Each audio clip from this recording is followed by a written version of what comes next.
I was commissioned in the Indian Land Forces in 1937 as a subaltern.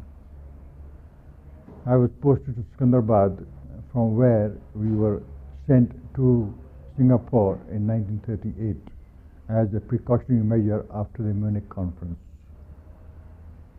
We stayed in Singapore till the war started with the Japanese in 1942. The Japanese overran us in Malaysia and Singapore, and the British Allied forces had to surrender on the 15th of February 1942 to the Japanese. We became prisoners of war of the Japanese.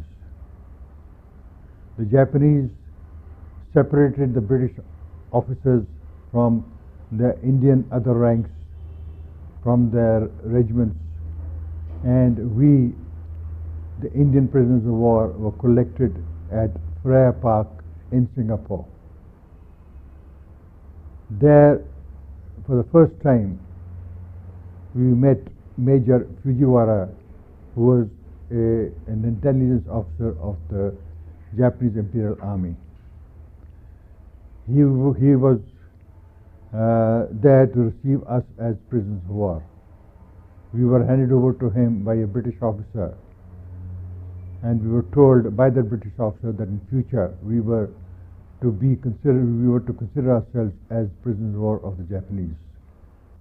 Major Fujiwara then spoke to us in Japanese, which was later on translated to us, and we were told that we were not prisoners of war, but we were friends of the Japanese. He told us that he had with him Captain Mohan Singh of the 1st 14th Punjab Regiment, who had been captured earlier on in the battle in Upper Malaysia. He told us that the intention was to form an Indian National Army which would, with the Japanese help, invade India to free India from the British yoke. Captain Mohan Singh was also with Major Fujiwara, and he spoke to us also on the formation of the Indian National Army. At that juncture, when we first heard of the Indian National Army, it was rather confusing because we had no idea. Can you tell us a little about the day that this happened at Karl Park, how you were sitting, what was the declaration of, you can describe that incident, that one day that you were there? We were all collected, there were 45,000 of us, Indian soldiers and officers collected at Farrer Park. It was a huge gathering, and we had come from all parts of Singapore and Upper Malaya to be there. We were, in fact, some of us didn't know where to go, what to do, so we are meeting old friends and discussing what the conduct of the battle had been. There, Major Hunt, or Colonel Hunt, I think it was, his name was, a British officer who handed us over to Major Fujiwara, telling us that in future we were to obey, and we were prisoners of war to the Japanese, and we were to obey all their commands. That was the ceremony which took place. When he left, the British officer left Farrer Park, Major Fujiwara spoke to us, and he told us about the formation of the Indian National Army. Then Captain Mohan Singh, who was with him at that time, along with some other Indian officers, spoke to us and told us that his intention was to create an Indian National Army from amongst us, the prisoners of war, which would, along with the Japanese, fight its way to the borders of India and try to liberate India from the British yoke. At that juncture, we were really rather confused at what had been proposed to us, at what we had been told about the Indian National Army, because we had no idea. In fact, we were complete strangers to what politics were. But later on, as the days went by, General Mohan Singh, as we came to know him later,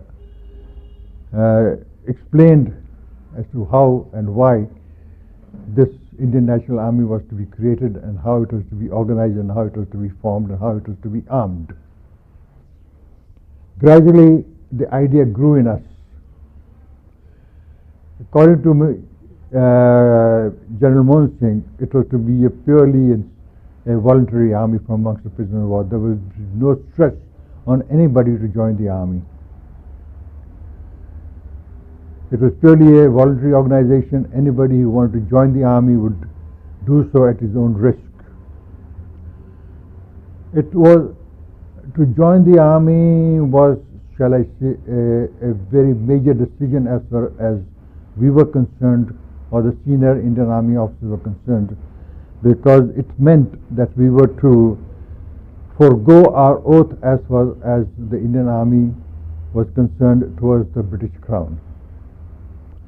We had, when we joined the army, taken an oath to serve the king and the country. But by joining the Indian Army, by the Indian National Army, it meant that we were cutting off all our contacts with the Indian Army, which was a very major step.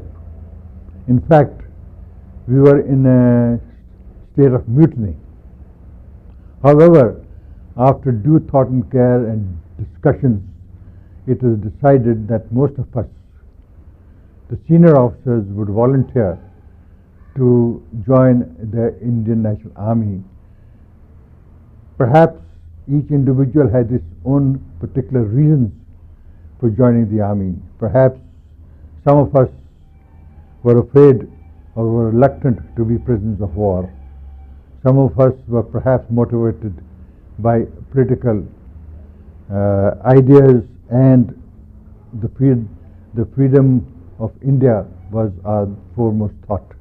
However, whatever it was, the majority of the prisoners of war, particularly the officers, joined the first Indian National Army. I call it the first Indian National Army because subsequently there was a second National Army under Subhash Chandra Bose.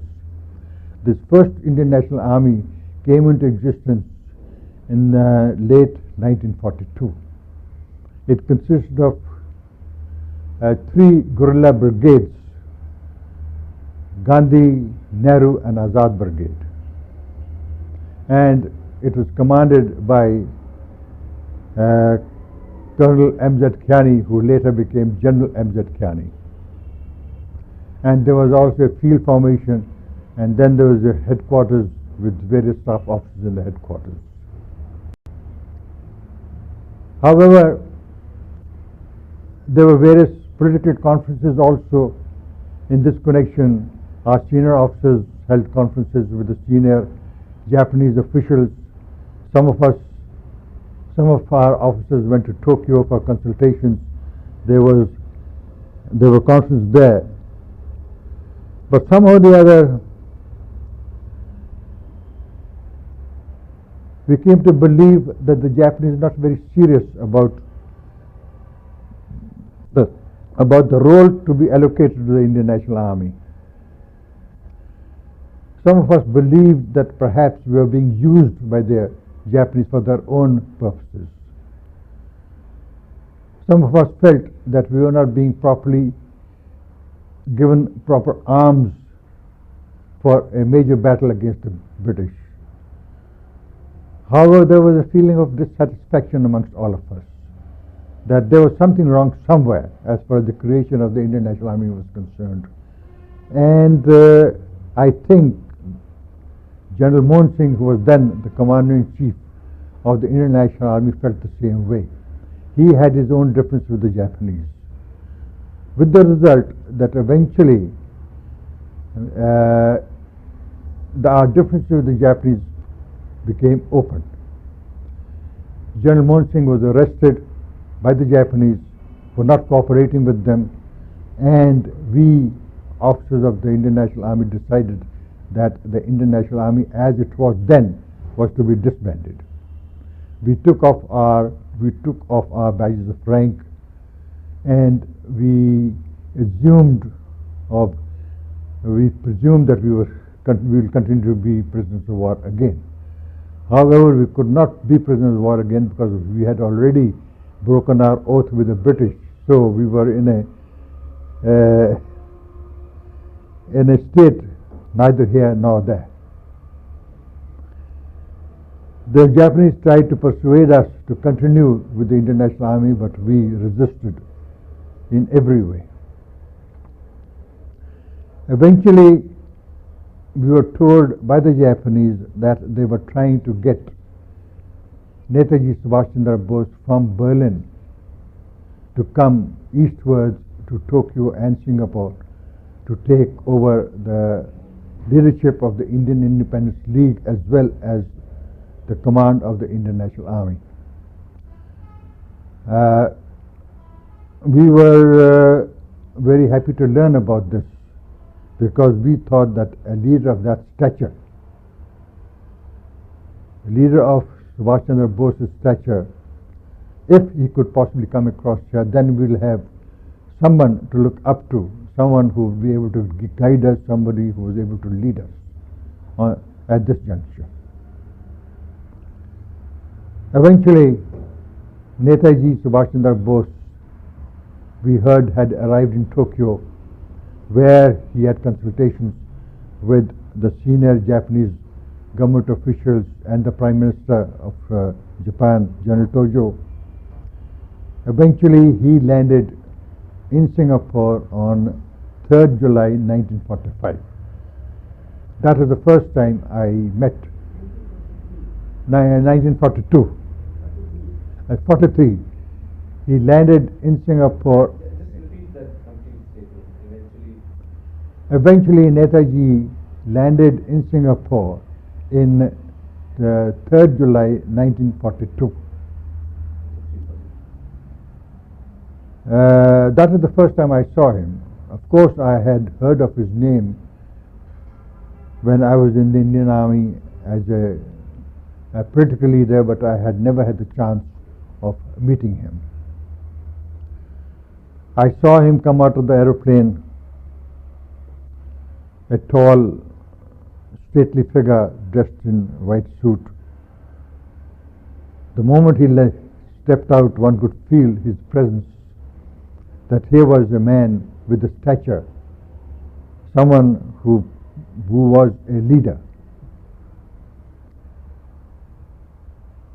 He was received by the senior Japanese officials in Singapore, also by members of the Indian Independence League and by senior Indian National Army officers. I also happened to be at the airport at that time to receive him. He inspected a smartly turned out guard of honor,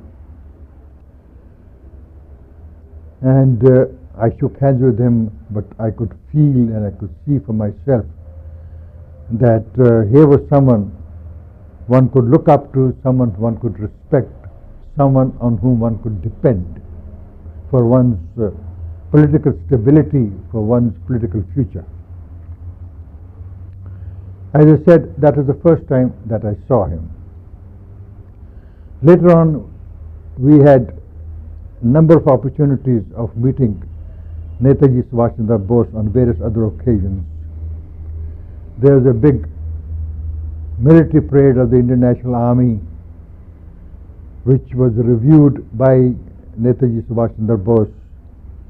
There, in his speech to us, he gave us the slogan of "Blood, Blood and Chalo Delhi." That became our battle cry from then onwards. A few days later, if I remember correctly, he took over the command of the Indian Independence League as its president from Mr. Ras Bihari Bose, and then later on he became the Supreme Commander of the Indian National Army. The moment he took over as Supreme Commander of the Indian National Army, he infused a spirit in us which I don't think any other army could possibly have. A spirit of adventure, a spirit of patriotism, a spirit of give and take, a spirit of die or do. The slogan that he gave us of Chalo Delhi was such a slogan which was on everybody's lips. And that led us on, and we went in for reorganization of the Indian National Army with a fervor which I think was very hard to match at that time. Each one of us felt that we were doing something for our country. When Netaji used to come and visit us during our training periods, we had numerous conferences with him regarding our equipment and ammunition and various other administrative problems. And we saw a lot of him. And my own point of view was that he was a man, a born leader. A person, though he was a civilian, perhaps he had never had a military career, he was a man who was a born soldier, who was a born leader of men, not only the civilians but also of men in uniform. I really don't know where he got that knowledge from or where he got that command from, but perhaps it was inborn in him. We had ample faith in his command. We looked up to him for everything. We organized the Indian National Army, we prepared it for battle, and we found that the Japanese were also very cooperative, and that was just because Netaji, at a very high level, held meetings with the senior army officers and was able to get us whatever we wanted as far as equipment and armament was concerned. Of course, there were higher battle plans of which we did not know much. Eventually, it was decided that the 1st Division of the Indian National Army would move ahead into Burma along with the Japanese forces towards the Burma-Indian border where the fighting was taking place on the Imphal and Kohima front. The 1st Brigade, first 2 brigades, the Subhash Brigade and the Gandhi Brigade, commanded by General Shahnawaz in charge of the Subhash Brigade, and Colonel I.J. Kiani commanding the Gandhi Brigade, trekked over the land route into Burma and onto Rangoon. The Supreme Headquarters followed shortly afterwards, and Netaji also, with his staff, moved into Burma. I forgot to mention that before moving in, he had organized the Rani of Jhansi Regiment, consisting of the women's section of the Indian National Army, commanded by Captain Lakshmi Swaminathan. That contingent also moved with us into Rangoon. So,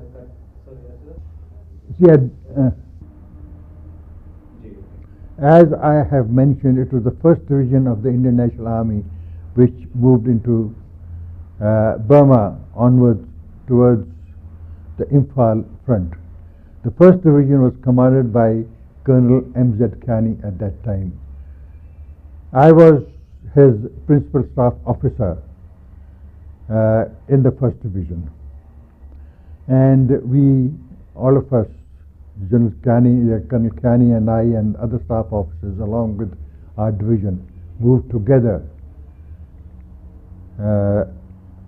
into Burma and onto the front line. It was a hard trek because hardly any transport was made available to us. The Japanese were running short of transport, so most of the journey was done either by rail into Thailand, and then as far as from Rangoon onwards was concerned, it was by foot. Right up to the front line we travelled, we trekked up to the foot, carrying all our equipment with us. But anyway, it was a trek which was necessary, as we were all very keen to go up to the front line and see and show what we were made of. Netaji, of course, with his Supreme Headquarters, stayed in Rangoon. Rani of Jhansi Regiment, the members thereof were also in Rangoon at that time. The Subhash Brigade, commanded by General Shahnawaz Khan, moved up north towards Kohima front. The Gandhi Brigade under Colonel I.J. Kiani moved across the Chindwin up to Kaleva onto Imphal front through the Kaba Valley, and the division headquarters moved along with Colonel I.J.'s brigade. So we established our divisional headquarters in a place called Chamol, about 15 miles this side of the border inside Burma. The Gandhi Brigade was positioned on the Indo-Burma front near Palel, and its job was to harass the Indo-British forces across the line in Imphal and along the airport of Imphal. Subhash Brigade on the other side, on the northern area, was also the same, to get as much territory as possible from there, and that's where General Shahnawaz planted the tricolor of the India onto Indian territory after he had established his headquarters there. I saw most of the fighting in my own sector, where Gandhi Brigade was operating.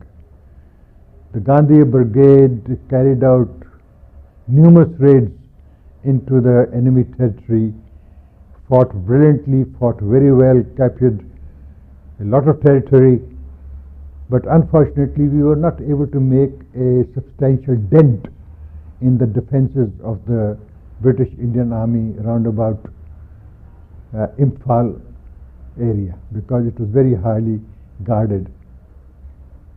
We were opposed mostly by the Gurkha troops, who fought very well indeed. However, whatever we did well.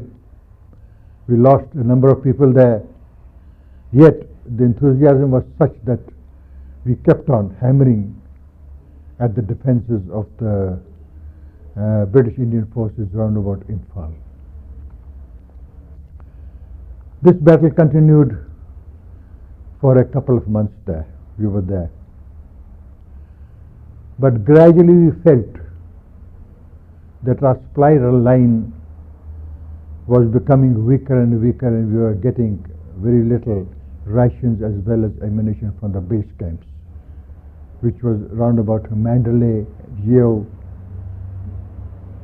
And another thing was that by that time the Japanese had lost their air superiority and were not able to give us any air cover. The air was dominated by the Allied aeroplanes.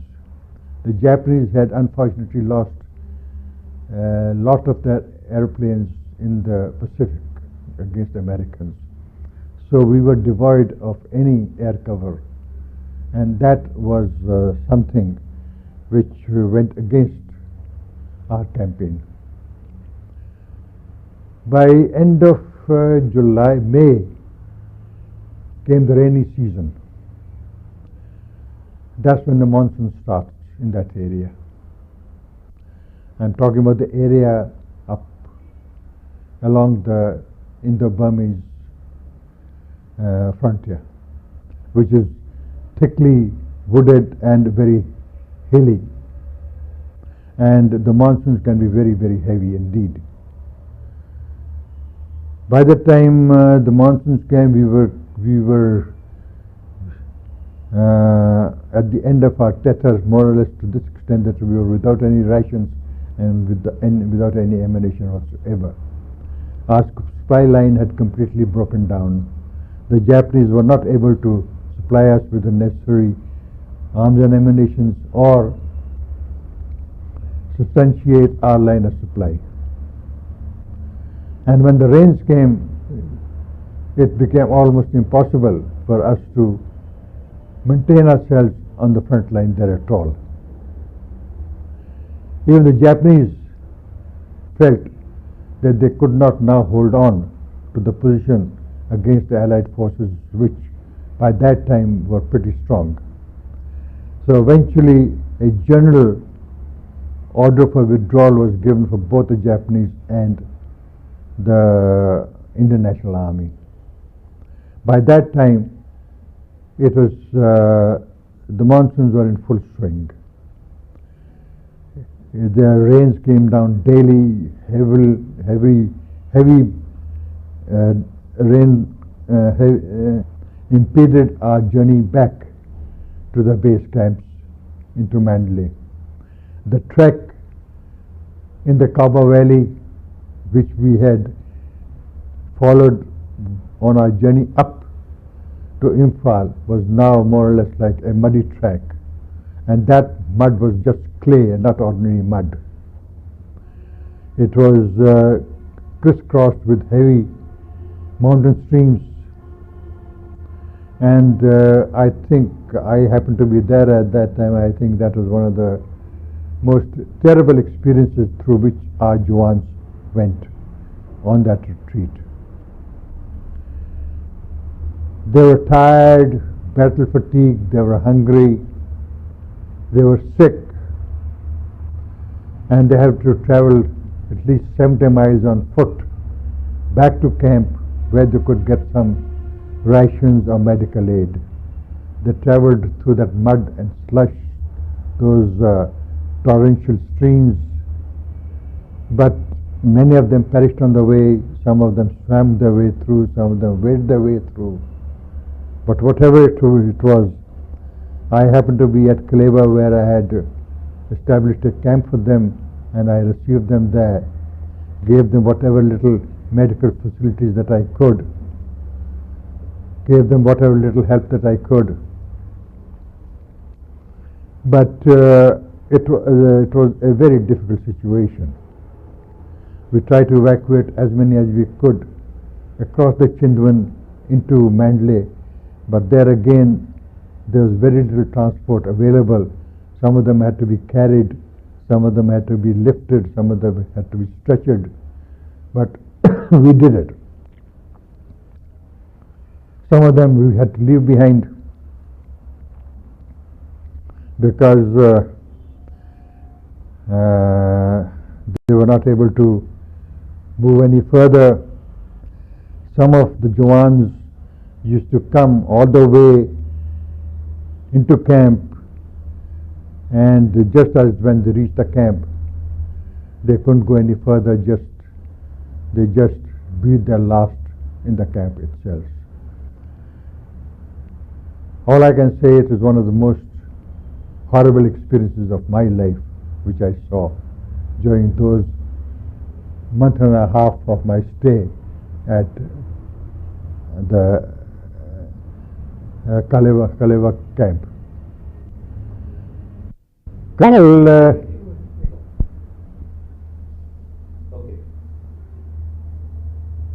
okay. Colonel Mahbub Ahmed was with me in the camp there. He was the second command of the Subhash Brigade. The Subhash Brigade was also withdrawing from Kohima front across the Chindwan. Eventually we were successful in getting across most of our Jawans across the Chindwan onto the route to Malaya. It was at a place called Yeo, the railhead beyond Mandalay, that I met Netaji for the first time. He was there to see what the conditions of his Jawans were like. He was very concerned about their condition.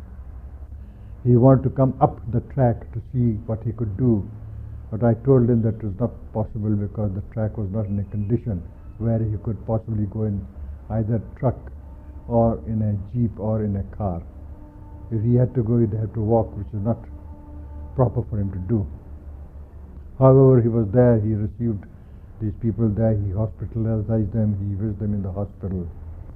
Eventually, I, along with Netaji, I accompanied Netaji from Mandalay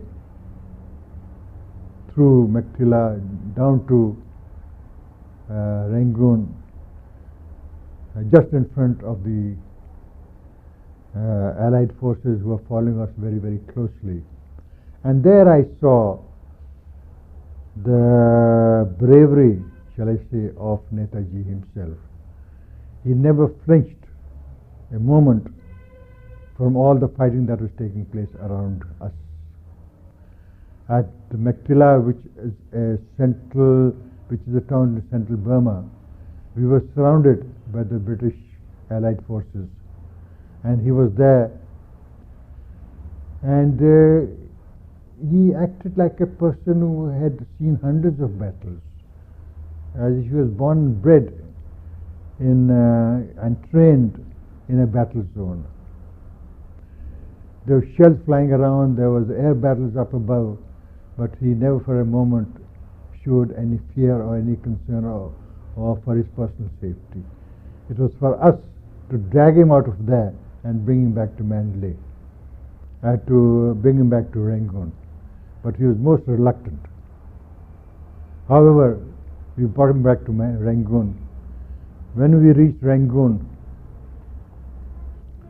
later on, the advance of the Allied forces was so quick and rapid that eventually the Japanese decided that they could not hold on to Burma any longer. That was in roundabout in 1945. They decided that Rangoon had to be vacated, and Rangoon and Burma had to be vacated. So they told Netaji that the intention was to vacate Burma and Rangoon for that matter, and they asked Netaji to leave Rangoon as soon as possible. There again, Netaji was very reluctant. One of his dreams had been shattered. He was hoping to cross the Indo-Burmese border victorious, but here he was in Rangoon, almost defeated, shall I say. But there again he had to be persuaded by his officers to leave Rangoon. The Japanese put a plane at his disposal for him to take him to Bangkok and Singapore, but he refused to travel in that plane. He wanted to go by foot. He said that he had the responsibility of the Rani of Jhansi girls with him, and since all of them could not be accommodated in the plane, he decided to walk with them all that way from Rangoon on to Bangkok on foot. So he himself traveled on foot all that way, along with the Rani of Jhansi girls and his soldiers of the INA who accompanied him all that way from there to there. He left me and few other officers behind in Rangoon to look after the Indian population of Rangoon, because Rangoon had been declared an open city by the Japanese when they left, and there was no administration in Rangoon at that time. So we took over the administration of Rangoon.